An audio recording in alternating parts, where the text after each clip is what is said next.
The Stanley Cup playoffs are here, and the LA Kings and Edmonton Oilers square off for a third consecutive year in the first round. We'll talk about what's the same, what's new, and what to expect with Nick Zararis of Locked On Oilers, a special playoff crossover edition of Locked On LA Kings.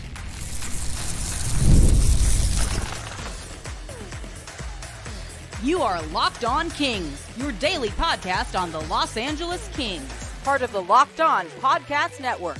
Your team every day.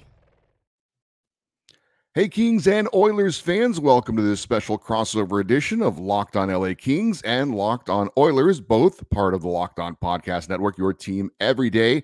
My name is Eddie Garcia, your host of Locked On LA Kings, and he is Nick Zararis, pinch hitting as the host of Locked On Oilers. And we are here to talk about round 3 between the Los Angeles Kings and Edmonton Oilers in the first round of the Stanley Cup playoffs. Face-off set for 7 p.m. tonight at Rogers Place in Edmonton. This episode brought to you by FanDuel. Make every moment more. Right now, new customers get $150 in bonus bets guaranteed.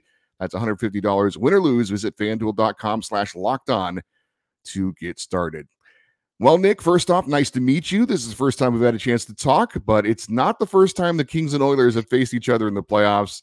10th all-time meeting in the postseason, and of course, third meeting in a row between these two teams. This is what the NHL wants, right? They've changed the setup of this so they can make rivalries, and there certainly is a pretty good rivalry going on right now between the Kings and the Oilers.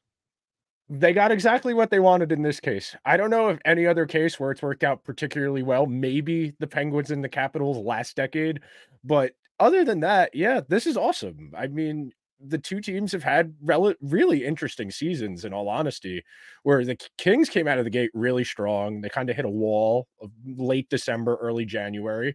They changed coaches. They got their stuff going again. Cam Talbot had himself a nice season. The Oilers changed coaches very early on, like the second or third week of November, and they've played at 118-point pace since changing coaches. So really interesting seasons. And the fact they're meeting each other again, it's kind of poetic. You know, they changed coaches. There's been a lot of turnover on the rosters over the last couple of seasons. The Kings kind of finding a way to get over the hump, and the Oilers trying to find the exact right recipe of guys to be the supporting cast. Well, the Oilers finished second in the Pacific Division, record of 49-27-6 for 104 points. As you mentioned, things didn't start off well, but they certainly did change after Jay Woodcroft was let go and Chris Knobloch came in. And the Oilers went on a winning streak of 16 games in a row to set the stage for them getting back to the playoffs for a 5th straight year. And as you mentioned, the Kings, a little bit of an opposite start. They were strong right out of the gate, 16-4-3. They even had an NHL record 11-game road winning streak to start the season, then hit a mid to late season slump that saw them make the coaching change. Todd McClellan let go. Jim Hiller takes in, the assistant coach promoted. Things stabilized for the Kings, and they're in the playoffs for a 3rd straight season. So, all right, Nick, you're up first. What is the biggest storyline for the Edmonton Oilers coming into this playoff series? Where's the secondary scoring going to come from? There's no qualms. Draisaitl and McDavid are going to record their points. They've got 44 points in 13 playoff games against the Kings over the last 2 years, but it's a lot harder when all of your goal scoring is coming from one line. When they play McDavid and Draisaitl together, it really makes it where someone else is going to have to contribute, whether that's Ryan Nugent-Hopkins, whether that's Zach Hyman. Hyman didn't have a great playoffs last year. Nugent-Hopkins has been really cold down the stretch of the regular season here. Maybe it's someone further down the lineup. Maybe it's a Corey Perry. Maybe it's an Adam Henrique. If Evander Kane is healthy, which the Oilers haven't indicated if he's going to be able to go, but it's going to have to be someone other than the big two contributing offensively, because the Kings are strong enough defensively and they have enough depth where they'll probably win a good majority of those bottom 6 shifts because of the depth they have in their forward group. So the Oilers are going to have to find a little bit more offense from somebody that's not 29 or 97. Well, the biggest storyline for the LA Kings is now or never, at least for this version of the LA Kings. They come in pretty much completely healthy, something that wasn't the case in 2022 or 2023. 2 years ago, they were missing Victor Arvidsson. Last year, Kevin Fiala and former King Gabe Vilardi missed the start of the season. So no excuses or worries health-wise, at least to start the series. The Kings' biggest weakness against the Oilers was their penalty kill last year. That's been greatly improved. I'll talk more about that as far as stats a little bit later. So it seems this Kings team is probably stronger than the last 2 seasons, but That's not what I really mean when I say now or never. And not just because of the 3 straight years against Edmonton. Bigger picture, the biggest storyline for the Kings is what happens if they lose again to Edmonton. If the Kings lose to the Oilers for a 3rd straight year, if the Kings don't show any progress from the last 3 postseasons, there will be major changes, I believe. And that includes a new general manager and obviously a new head coach. Team president Luc Robitaille, GM Rob Blake, and at the time, head coach Todd McClellan all made it very clear going into this season that just making the playoffs was not enough. This team was built, made roster additions, and spent money to not just make the playoffs, but to advance in the playoffs. If the Kings don't advance out of the first round, I believe GM Rob Blake will be fired. There's no doubt there'll be a new head coach next year as interim coach Jim Hiller will be gone. And obviously, when you make a GM and head coaching change, that can have huge repercussions on what the philosophy of the team is going to be going forward. New GM wants to put his stamp on the team as far as the roster and, of course, who he brings in as head coach and what that person's style and philosophy is. So there's a lot more on the line for the LA Kings than just winning a first-round playoff series. Now, believe it or not, I don't think that this adds any extra pressure on the players themselves.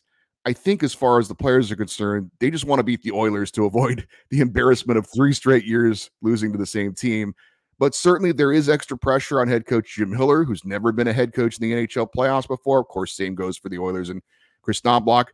What adjustments is he going to make? What moves will he make? What's the lineup going to look like? He has not been shy about changing things around either during a game or from game to game, even going from, the 12 forwards, 6 defense to 11 forwards, 7 defense, which I know the Oilers have done against the Kings in the past. But again, the biggest storyline for the LA Kings, win the series or there will be some pretty big changes come next season.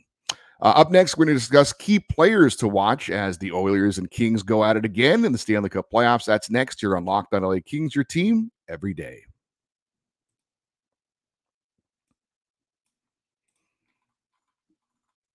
It's playoff time, if you hadn't noticed, and I'm sure you have, not just in the NHL, but the NBA as well. Baseball's in full swing, and FanDuel is here to help you place a bet on every game. Right now, new customers get $150 in bonus bets guaranteed. That's $150 win or lose. Bet on everything from slap shots to home runs to slam dunks, all on an app that is safe, secure, and easy to use. It's a busy time here in Los Angeles. The Kings, Lakers, and Clippers all in the playoffs. Dodgers are the favorites to win it all, but it doesn't matter where you're from. It's a great time to be a sports fan, and it's time to have some fun by winning with FanDuel. What are you waiting for? Visit FanDuel.com/lockedon and make your first bet an automatic win. FanDuel, America's #1 sportsbook. And Policygenius is the country's leading online insurance marketplace. It saves you time and money so you can provide for your family with a financial safety net starting today. With Policygenius, you can find life insurance policies that start at just $292 per year for $1 million in coverage. Some options offer same-day approval and avoid unnecessary medical exams. Life insurance may not be something you're thinking about, but you should because you never know what can happen in life. Be responsible and be ready. Policygenius helps you compare your options from top companies from their team of licensed experts on hand to help talk you through it. Your work life insurance policy may not offer enough protection for your family's needs. Even worse, it may not come with you if you leave your job. Policygenius gives you unbiased advice from a licensed expert support team. They have no incentive to recommend one insurer over another, so you can trust their guidance. They have thousands of 5-star reviews on Google and Trustpilot from customers who found the best fit for their needs. Check life insurance off your to-do list in no time with Policygenius. Head to policygenius.com/lockedonnhl or click the link in the description to get your free life insurance quotes and see how much you could save. That's policygenius.com/lockedonnhl. We continue our LA Kings Edmonton Oilers crossover special. Game 1 of the first round of the Stanley Cup playoffs coming up tonight. I'm Eddie Garcia, host of Locked on LA Kings. He is Nick Zararis, the host of Locked on Oilers. All right, Nick, I think I know the answer to this, but I will pose the question to you. Some key players for the Edmonton Oilers in this series against the LA Kings. So for the purposes of being informative, we'll stay away from McDavid and Draisaitl. Everybody's aware of how good they are. The key for this series is going to be the supporting cast. In my opinion, I think the most important lineup decision and the most important player in this series for the Oilers is going to be how Knobloch opts to use the pair of Evan Bouchard and Matthias Ekholm. there have been points this season where basically when they weren't on the ice, the Oilers defense was wholly ineffective, whether it's Darnell Nurse, whether it's Cody Ceci, whether it's Vincent Desharnais. They've auditioned and rotated in and out a lot of defensemen across the bottom two pairs. And for the purposes of this series, which I imagine if the Oilers are going to have a hard time, it's going to be because the Kings muck it up, slow it down, really lean on the forecheck, and really try to slow the Oilers down physically from using their speed. So if Bouchard and Ekholm are separated from Draisaitl and McDavid for large stretches of the game, they can kind of diversify how they're going to approach it. In an ideal world for the Oilers, if they're going to win this series relatively cleanly, they would want to have at least one of McDavid, Draisaitl, or Bouchard on the ice for a good chunk of the game. If they can separate at least two from the third guy, that gives them reasonable control of the game for 30 to 35 minutes. And then it becomes a lot more palatable. Okay, if we only need to digest 25 more minutes of the game, probably 5 to 10 of those 25 minutes are going to be on special teams. So that's not as much of a lineup consideration. So then we're only down 10, 15 minutes of the game we're going to have to manage without one of those guys on the ice. And for Bouchard, he's never really played this much before. This is kind of his coming out party. He's had flashes of being a good player at the NHL level, but this is the first season where he's really put it all together. And he's forced the Oilers' hand where they slow played his development. He wasn't given a ton of opportunity to progress up the depth chart early on in his career. But now he's their most important defenseman, and paired with Ekholm, who's one of the most underrated players in the entire league. He's undoubtedly the Oilers' best defensive defenseman, one of the best defensive defensemen in the entire league. What can the Oilers do to mitigate that grind it out, slow it down style that the Kings run effectively? I know everybody, the buzzword going into the playoffs has been 1-3-1. Everybody suddenly understands tactics and depth. Everybody suddenly understands hockey tactics because a few people brought it up. The Oilers are going to use their speed. They're going to try and break through that. But for them to do that, it's going to require their defensemen to be able to move the puck away from danger, to skate the puck out of danger. And when the Kings forecheck is going, they're pretty fast. They're a pretty annoying team to play against. So what are the Oilers going to do in the non-Bouchard and Ekholm minutes is largely going to determine how this series goes. Well, the key players for the LA Kings, I think you have to start in net. The Kings will have their third different goalie to face the Oilers in the playoffs. 2 years ago, it was Jonathan Quick. Last season, it was trade deadline pickup Jonas Korpisalo. And now, former Oiler Cam Talbot. And he has had an up and down season for LA, kind of like the team. Started off amazing, 14-8-3, ended up being named an all-star, but then, kind of like the team, had a slump. Saw him lose 11 straight and briefly lose his starting job, but he has rebounded like the team after the coaching change. He has a 2.50 goals against average and a .913 save percentage, which is better than Stuart Skinner. But moreover, Cam Talbot has been waiting 2 years for this opportunity. 2 years ago, he was with the Minnesota Wild, had a very solid season, only to be replaced in the playoffs by trade deadline pickup and future Hall of Famer Marc-Andre Fleury. He was so upset about that he demanded a trade out of Minnesota, and he got his wish. They shipped him off to the Ottawa Senators. Obviously, didn't get a shot at the playoffs last season, but now he gets his shot to show what he can do in postseason play, something he kind of felt he was robbed of a couple seasons ago. Plus, it also doesn't hurt. He's a UFA after this season. Good showing in the playoffs certainly would help him get a better contract for next season. So Cam Talbot motivated on many levels for playoff hockey. As for the skaters, most Oilers fans will know, obviously, about Anze Kopitar, Drew Doughty, Adrian Kempe, Kevin Fiala, Victor Arvidsson. But I'm going to give you a couple of names that maybe you're not quite as familiar with, and that would be Quentin Byfield and Trevor Moore. Now, Byfield was the number 2 overall pick in 2020, so fans might know his name. But he had a breakout season this year. 20 goals, including some highlight reel goals, 55 points, far and away career numbers for him this year. Took a big leap in his development, and they're hoping he can do the same going forward, that he's just now scratching the surface. He did have a 19-game goalless streak just come to an end in the regular season finale. Finally got that 20th goal, kind of got the monkey off his back, even got a nice little incentive bonus for that as well. So I think that was big for him to get off the schneid, get that goal, feel good about himself going into the playoffs. And I think they're going to need some production from him to make the depth that you talked about pay off for them in this series. And Trevor Moore is a guy who, kind of not a bit of a journeyman, started his career with Toronto, came over in a trade, and he had a breakout year with 31 goals, career high for him, led the team in goals. His previous career high was 17. So he's also a part of the Kings' most dangerous line, which is their second line, along with Victor Arvidsson and Philip Deneau. So, like I said, the other players, the names you're a little bit more familiar with, more of the veteran forwards for the LA Kings, those guys should all be productive enough, but I think it's going to take a little bit more, obviously, to offset what McDavid and Draisaitl can do and what the depth is from Edmonton. A little bit more balance scoring for the LA Kings. If they can get Trevor Moore and Quentin Byfield to contribute as well, I think that'll go a long way in the Kings being able to win this series. I do have a question for you about that. Absolutely, please. So I was reading something about the Kings the other day, and they've really kind of tinkered around where they've kind of had everybody play with everybody a little bit this season. In your estimation, what's been the best permutation of their top nine? Because I've seen they've really tried everything to get Dubois going, and it's not entirely on him, but it's mostly on him. What, in your estimation, has been their best combination of forwards? Because they have so many guys. They are one of the deepest forward groups in the entire NHL. I think I mentioned the second line. I think Kopitar and Kempe on the top line with Quentin Byfield is the better option. Lately, they've gone away from that. They actually moved Byfield down on the fourth line with Pierre-Luc Dubois.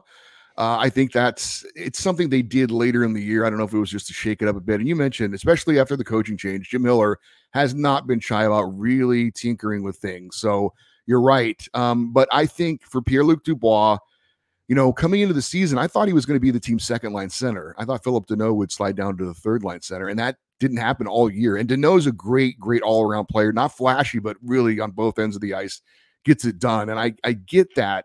But Dubois has proven to me that he only plays well when he plays with better players. He's not a guy who's kind of a self-driving player, so to speak. And to his defense, he's been paired with rookies and role players throughout most of the season, and that hasn't worked out. It's been part of his problem, not the entire problem.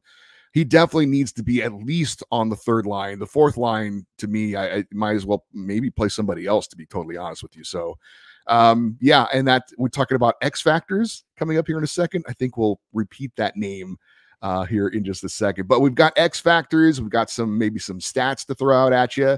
I don't know, Nick, if you're an analytics guy or not. I'm not, but they are interesting. And if you know more about that, then maybe that's something you could share. And of course, we'll make our predictions as well. That's coming up next here on Locked on LA Kings, your team every day.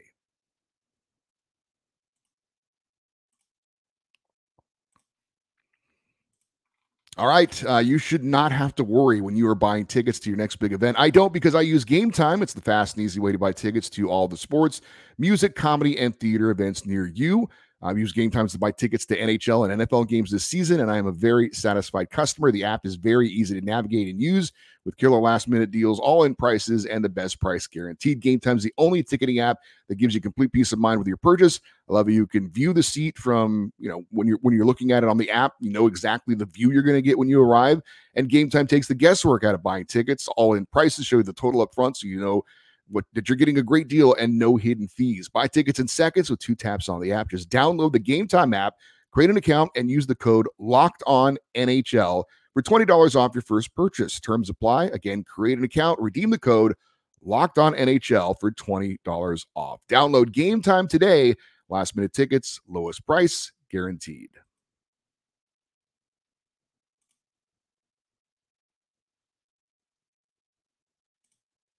There's Nick. The show's better when you're here, Nick. I apologize for that. On my end, that was my fault. We are wrapping up our Kings Oilers special crossover episode. Of course, first round of the playoffs. Kings and Oilers are meeting once again. I'm Eddie Garcia. He is Nick Zararis. Nick, any notable stats that you have to share with us regarding the Edmonton Oilers? So you heard me talk about in the last segment that Bouchard and Ekholm are their most important defensive pair. And the stat I think that best illustrates that is the goal differential for when they're on the ice versus the other defensive pairs. They have really done a nice job when they are on the ice of controlling large stretches of play. when things are going well for them, those two are on the ice with at least one of McDavid and Draisaitl, and they control the game. We're talking 60, 70% of the scoring chances, 60, 70% of the expected goals, and about 60% of the actual goals. If I remember correctly, their goal differential at even strength is something in the ballpark of 65-33, where they're effectively outscoring the other team 2-1 when Bouchard and Ekholm are on the ice. And then you add McDavid or Draisaitl or both to that, and you're really talking about one of the most dominant combinations of forwards overall. And you heard me mention it before in the first segment, and something I think that bears out being interesting is the idea that if you get at least a point per game from McDavid and Draisaitl, which we should address that. That's ridiculous. The expectation for both of those guys is they're going to have at least a point per game, if not two. They've averaged about 2 points per game when these teams have played in the postseason the last couple of years. But when those guys aren't on the ice, where is the offense going to come from? And I had mentioned Nugent Hopkins only having one goal from the end of March through the end of the regular season. Evander Kane hasn't played. But the one other stat I wanted to touch on, I didn't mention the Oilers goaltending situation. You mentioned Talbot's had a really strong season. Talbot's got one of the better playoff track records of all of the goalies in the playoffs, which I was very surprised when I was doing my research. He's got, I think, the third or fourth best save percentage of all the goalies going into the playoffs in the playoffs previously. But when we talk about Stuart Skinner, 890 save percentage last year. The year before that, he wasn't the starter. So for the Oilers, they don't even need Stuart Skinner to be good. They just need him to not be atrocious. If he's around league average, the Oilers will be in okay shape. But if he's like he was last year, where they have to go to Jack Campbell or Calvin Pickard or a fourth goalie who they may or may not have to call up, that's where the series can start to get hairy. And one other thing I noted, the Kings have won game one in this series, both of the previous two times they've played. And from that, the series have kind of evolved. 2 years ago, the games got weird, where it's like 6-2 and then like 8-1. And then the Kings blew out the Oilers. And then last year, it was a lot closer. It was a lot more congested. But still, the Oilers managed to pull away. So the one last stat and the one last thing I wanted to touch on before I throw it back over to you, can the Oilers find a way to make their offense go when the first line guys aren't out there, whether it's Warren Fogle, Ryan McLeod, Dylan Holloway, Connor Brown, Corey Perry, Evander Kane? Some of those guys are going to have to win those minutes. You mentioned Dubois, you mentioned Byfield. The Kings have enough depth where they should win a good chunk of the minutes against the Oilers' bottom six guys. That's kind of, for me, the series, what's going to determine this series. If the Kings are going to win this series, which they absolutely can, it's going to be because they destroy the Oilers in those minutes when Draisaitl and McDavid aren't on the ice. That third line the Kings have the potential of rolling out there is one of the best third lines in the entire playoffs if everybody's right on that line and going well. And this is a team that, as you mentioned, features Fiala, who's a 40-goal guy a couple times, Kempe, who's been a 30-goal guy a couple times, Moore, who you mentioned, hit the 30-goal mark this year. The Kings have a lot of goal scoring throughout their lineup. The Oilers don't really once you get past their first 4 or 5 guys. So the piecemeal approach versus the throughout the entire lineup approach, it's going to be a really interesting battle. And this is a question I should have asked in the last segment, but I can throw it off of this. Are they going to use Deneau as kind of their McDavid guy? Because he's had decent success doing that in the last 2 postseasons. It's just you can't get him out there every single shift against him because it's just not feasible. Yeah, I think that's certainly the plan. I imagine Mikey Anderson will try and be on the ice as well, who's been familiar with Connor McDavid as well. So, yeah, I think Philip Deneau will try and get the assignment as much as possible. As far as the staff of the Kings, I would say 84.6%, which is the Kings' penalty kill this season. Second best in the NHL. It was first for most of the year, but the Hurricanes passed them late in the season. Now, last year when the Kings faced the Oilers, the penalty kill, which finished 24th in the league, was at 75.8%. So obviously a huge improvement. It was the big focus in the offseason. It was addressed. And so now hopefully the Kings can take what they've done on the PK from the regular season into the postseason. Obviously, the Oilers power play is not quite as big of a juggernaut as it was a year ago, but still Very good, fourth in the NHL. So the Kings penalty kill, how much has it improved from one postseason to the next? It was great in the regular season. They got to translate that over into the postseason. So the penalty kill percentage of the LA Kings in the postseason, obviously going to be a big stat to watch for them. Nick, how about some X factors for the Edmonton Oilers? I think it's Ryan Nugent-Hopkins. He's had a pretty meh season this year. He had as many points this year as he had assists last year. Some of that, mitigated because Zach Hyman, 50 goals. When you have a guy score 50 goals, you're going to lose opportunities to score, and that's fair. But when the Oilers have been dangerous in the postseason, it's when Nugent-Hopkins has been one of their more effective players. And when the Oilers are chasing a goal, that's great that they can go with Nuge, Hyman, Draisaitl, McDavid, Bouchard. That's arguably the best 5-man unit you can run in the entire NHL. But when he's away from those guys, is he going to be able to help manufacture some offense with a Connor Brown, with a Corey Perry, if Evander Kane plays? That's kind of the key for me. If Nugent-Hopkins can, he doesn't even need to drive the line, but at least be a contributor on a secondary line, that I think will really, really help my main concern, which is the lack of goal scoring depth. Because when Nugent-Hopkins is right, I mean, this is a guy who had 100-something points last year. When he's on, he's a really creative playmaker and really able to set guys up. And in a vacuum, if you have him with Connor Brown and then one of the other net front guys, whether it's Perry, whether it's Kane, who's inclined to mix it up with that defenseman, screen the goalie, that's when they can really be dangerous. So for me, the Oilers' X factor, it has to be Nugent-Hopkins, because you just expect Draisaitl and McDavid to do what they need to do. And for the Kings, it's somebody we just mentioned. It's Pierre-Luc Dubois. Way off his career averages this season with 16 goals and 40 points. I mentioned played on the third line for the great majority of the season. He was brought in to make a difference for the Kings. It was thought that making this team stronger down the middle could be a difference in a playoff series, specifically against the Edmonton Oilers. Now, based on his regular season, it's hard for me to believe that that's going to be the case. But if it is, he could definitely be the X factor for the LA Kings. He can take away a lot of the stink that he's had this season amongst Kings fans who have been very disappointed with his play. I have mentioned, I think there are some legitimate excuses for why his production has fallen off. Not being a top 6 forward certainly would be very high on the list, playing with rookies and role players for most of the season as well. But there's no doubt that a lot of times this year he has not passed the eye test. He has not looked like he's put in the effort necessary. Now, you would think in playoff hockey, that'll take care of itself. If it does and he can be productive, I think Pierre-Luc Dubois could be a huge X factor in this series. And also an X factor, I think, for the Kings team-wise, their power play, it's not as good as it was last year. I think if they're going to stack up against the Kings special teams-wise, they need to get something out of their power play as well. And the return of Victor Arvidsson late in the year, because he missed most of the year with a back injury, I think that certainly has helped them later in the year to have the power play be better. So I think special teams will be a big key for the LA Kings. All right, Nick, it is prediction time. Who do you think will win the series, and how many games between the LA Kings and the Edmonton Oilers in round 3?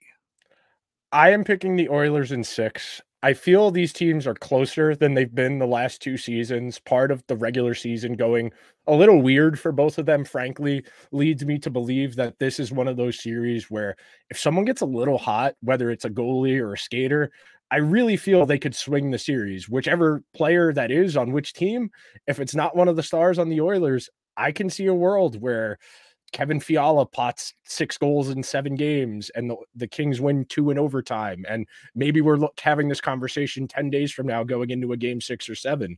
I think the Oilers have just a little bit more high-end talent, and that high-end talent head-to-head against the Kings' high-end talent, that's what swung the series the previous 2 times. I think that'll be the case again.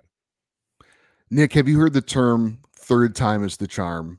Of course you have. It's been around since the 1800s. It's historical. I think the Oilers are sick of playing the Kings. I think that they've thought we've done this 2 years in a row. We've seen this movie before. They've got bigger fish to fry. They're thinking Stanley Cup, right? They're not thinking first round of the playoffs. For the LA Kings, honestly, their whole focus all year has just been win the first series, get past the first round. They've got the Oilers again. They're hungry to beat Edmonton. Third time's the charm. Kings in 7. That's going to do it for our crossover special, looking at the first round playoff series between the LA Kings and Edmonton Oilers. Keep up to date on both the LA Kings and Edmonton Oilers. Check out Locked on LA Kings and Locked on Oilers wherever you get your podcasts and on YouTube. Nick, it was great to meet you. Great job. I love the insight. I'll definitely be thinking about what you had to say on this show as we watch the series. I won't say good luck because I wouldn't mean it, but I will say may the best team win, and I honestly do hope it is a great series. He is Nick Zararis. I'm Eddie Garcia. Thank you for listening and watching this crossover episode of Locked on Oilers and Locked on Kings, part of the Locked on Podcast Network. Your team every day. Have a great day and enjoy the Stanley Cup playoffs.